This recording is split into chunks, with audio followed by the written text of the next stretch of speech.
Good old Disney. Everyone grew up loving their animated movies, but now it appears as if Disney might be trying to help make criticizing women on the internet illegal. In a story that was introduced to the public sphere on this channel, we saw that a UN-backed operation called the IGF is attempting to do just that. The evidence shows that the Vice President of Global Public Policy at the Walt Disney Company, Ellen Blackler, is trying to help the IGF implement ways to actually crack down on what they deem to be misogynistic offenders. As far-fetched as this sounds, the evidence seems to imply that Disney is trying to help eliminate free speech on the internet for the sake of protecting women's feelings from being hurt. Paragraph 4 of Draft 2 of this report, which was based on the input from Draft 1, a draft which Ms. Blackler claims to have contributed to, has a very open and broad definition of violence against women, including such dastardly deeds as using Google to research someone's online presence and using misogynistic speech. The latter is especially alarming because, as we all know, radical feminists commonly claim that disagreeing with them on any issue fits the definition of misogynistic speech. In an archived email to the mailing list for the IGF, which has been used to plan and work on drafts for the report, which is due at IGF 2015 in November, Ellen Blackler tells the world all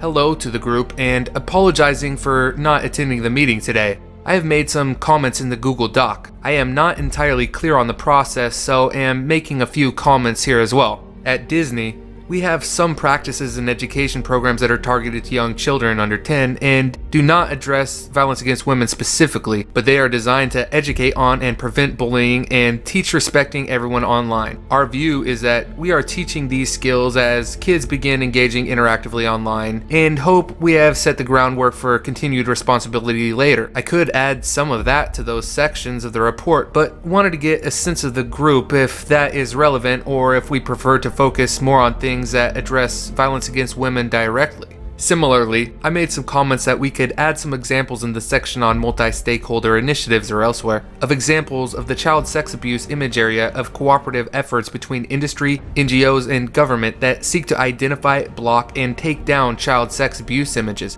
It may not be exactly applicable, but could provide a model to some extent. I would be happy to get that included if people think it is helpful. Let me re-emphasize that second to last sentence. It may not be exactly applicable, but could provide a model to some extent. It seems that the Vice President of Global Public Policy at Disney is trying to help the IGF actually enforce their insane proposals, which would eliminate free speech online and bypass the First Amendment. The manager of the Women's Rights Program for the Association for Progressive Communications, who is known for classifying using a public Twitter hashtag as a cyber attack and classifies political dissent as online violence against women, replied to Ms. Blackler's email in the group. She said, "Ellen, thanks for inputting on Disney's initiatives. We will have a section that looks specifically at young women and the girl child. So if your initiative looks at this, example, addressing healthy gender relations online, then it would fit perfectly." But to me, there's kind of the two big questions are what are the proper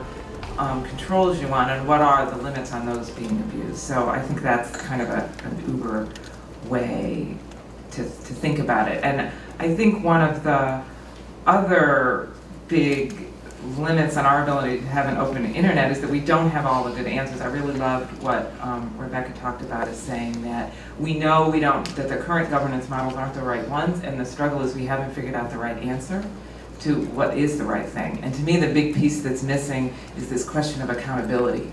I think we can probably come to some agreement. Well, that's optimistic, but I'm optimistic. I'm sure that there's a lot of agreement on the way things should be, and I think what we lack is a way to hold people accountable to that, and what you do when people don't act in accordance with the way things should be. Sometimes it's governments, sometimes it's companies. I mean, I think sometimes it's individuals, and one of the big, I think,